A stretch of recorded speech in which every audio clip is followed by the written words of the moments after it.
पंडित जी डरे सहमे से कई देर तक चुप रहे। उनके पास अब ऐसा कोई उपाय नहीं था जिसे करके वो कल्कि को रोक सकें। गुरुजी, ऐसे चुप रहने का क्या अर्थ है?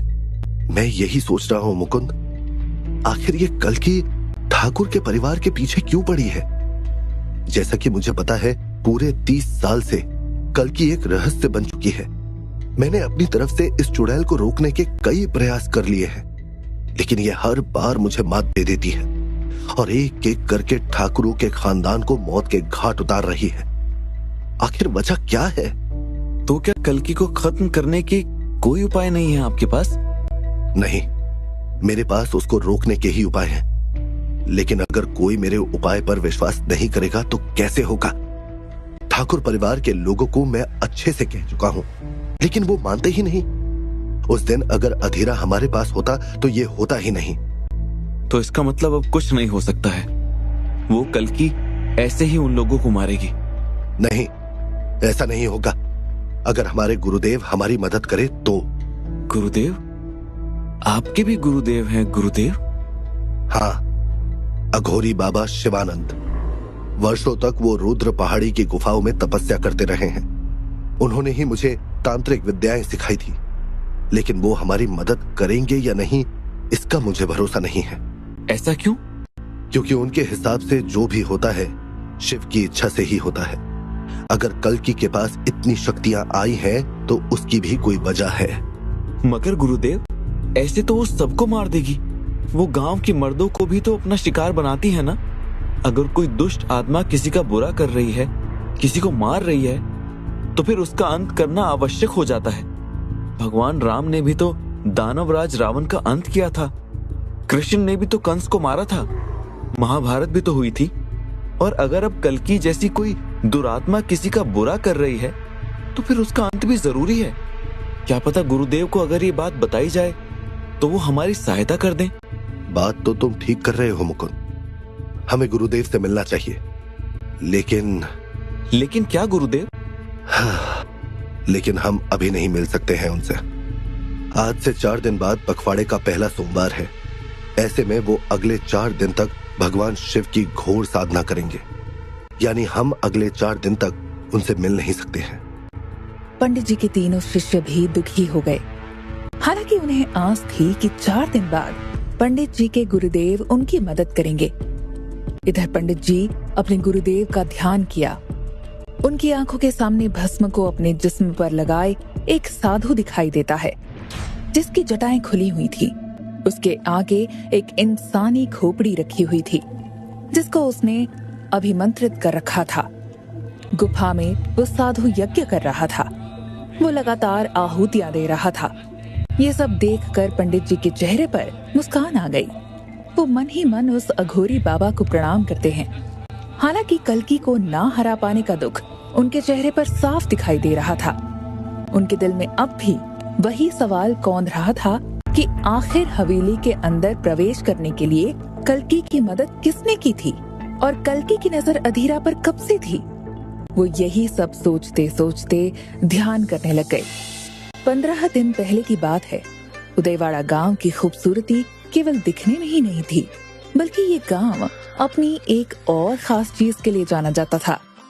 बसंत पंचमी के दिन इस गांव में कुश्ती का आयोजन किया जाता था, जिसमें 2 गांव के पहलवान भाग लेते थे।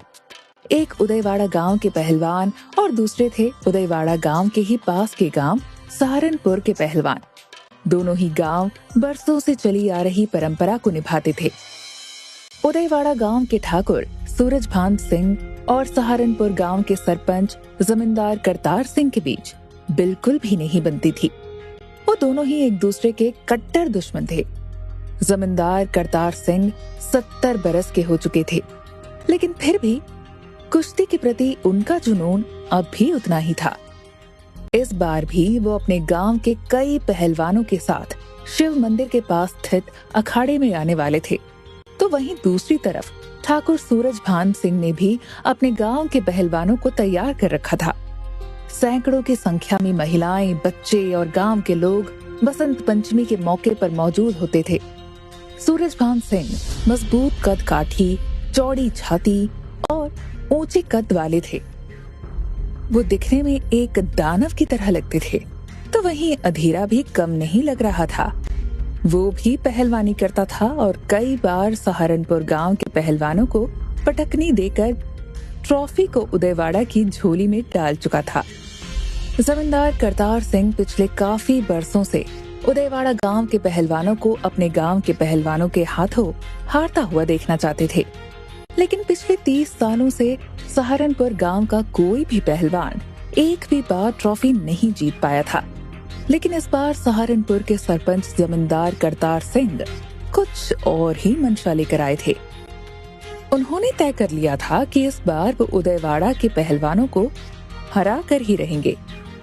यही वजह थी कि इस बार बसंत पंचमी के अवसर पर उदयवाड़ा के ठाकुर से भी ज्यादा अगर किसी को इंतजार था तो वो थे जमींदार करतार सिंह। वो अपने बरसों की हारों का बदला एक ही बार में लेना चाहते थे।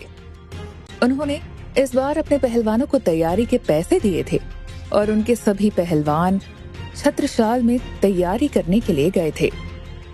आखिरकार वो मौका आ ही गया था। आज बसंत पंचमी थी। शाम के 5 बज रहे थे। शिव मंदिर के पास वाले अखाड़े को तैयार कर दिया गया था।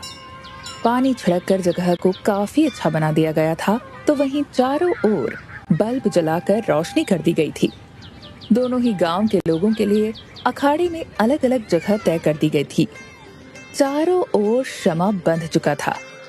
एक तरफ जहां उदयवाड़ा गांव की तरफ से कुश्ती करने के लिए सूरजभान सिंह ने अधीरा, पहलवान भूरा सिंह, प्रताप सिंह आदि को तैयार कर रखा था, तो वहीं दूसरी तरफ जमींदार करतार सिंह अपने 4 पहलवानों को मैदान में उतारने वाले थे, जिनमें से शेरा, लाखन सिंह, हरि और दुर्जन सिंह थे।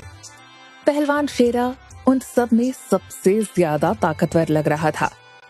इस बार जमींदार करतार सिंह ने उसे स्पेशल रूप से छात्रशाल स्टेडियम में तैयारी करवाई थी। वो सब अपने शरीर पर मालिश करवा रहे थे। तभी माइक पर अनाउंसमेंट हुई। भाइयों और बहनों, भाई राम सिंह की तरफ से आप सबने राम राम। कुछ ही देर में आप सबके सामने कुश्ती का खेल शुरू किया जाएगा। आज एक बार फिर दोनों ही गांवों के पहलवान जी भर के जोर आजमाइश करेंगे और अपने अपने गांव के सरपंचों की इज्जत को मिट्टी में मिलने से बचाएंगे। तो देर किस बात की, सब लोग अपनी अपनी जगह बैठ जाओ। कुछ ही देर में कुश्ती का खेल शुरू होगा। जो खूनी भी हो जाए तो कोई गम नहीं होगा। तब तक आप सब इंतजार कीजिए और इस मौके का मजा लीजिए। माइक पर जैसे ही राम सिंह ने कहा, जमींदार करतार सिंह के गांव का पहलवान शेरा वर्जिश करने लग गया। उसकी बॉडी देखने लायक थी। ऐसा लग रहा था आज वो ठाकुर सूरजभान सिंह के गांव के सभी पहलवानों का कचूमत निकाल देगा। अधीरा और ठाकुर सूरजभान सिंह ने जैसे ही उसे देखा, उन दोनों की सिट्टी पिट्टी गुम हो गई। अधीरा, इस बार लग रहा है करतारा ने शेरा को खूब तैयारी करवाई है। तुम्हें इसे पक्का हराना है, वरना तुम जानते हो ना इसका परिणाम क्या होगा। अगर हमारी हार हुई तो उस प्रथा के अनुसार। कैसी बातें कर रहे हो आप बाबा? अधीरा के रहते हुए आपको झुकना नहीं पड़ेगा। आप चिंता ना करो, आप तो बस अपने भतीजे पर भरोसा रखो। अधीरा ने बोल तो दिया, लेकिन उसने जैसे ही शेरा को देखा, उसकी खुद की हालत खराब हो गई। वो सच में बहुत ताकतवर था। उसके डोले और छाती बहुत मजबूत लग रहे थे। वो अधीरा से दुगना ताकतवर लग रहा था। उसे देखकर अधीरा को समझ नहीं आ रहा था आखिर अपने से दोगुनी ताकत वाले उस पहलवान को भला कैसे हराएगा। आखिर क्या हरा पाएगा अधीरा शेरा को, या फिर इस बार होगी सहारनपुर की जीत? अगर सहारनपुर गांव जीत गया तो फिर कौन सी प्रथा का पालन करना होगा जिसके डर से ठाकुर का मुंह सूख गया है? जानने के लिए कहानी का अगला भाग सुनें।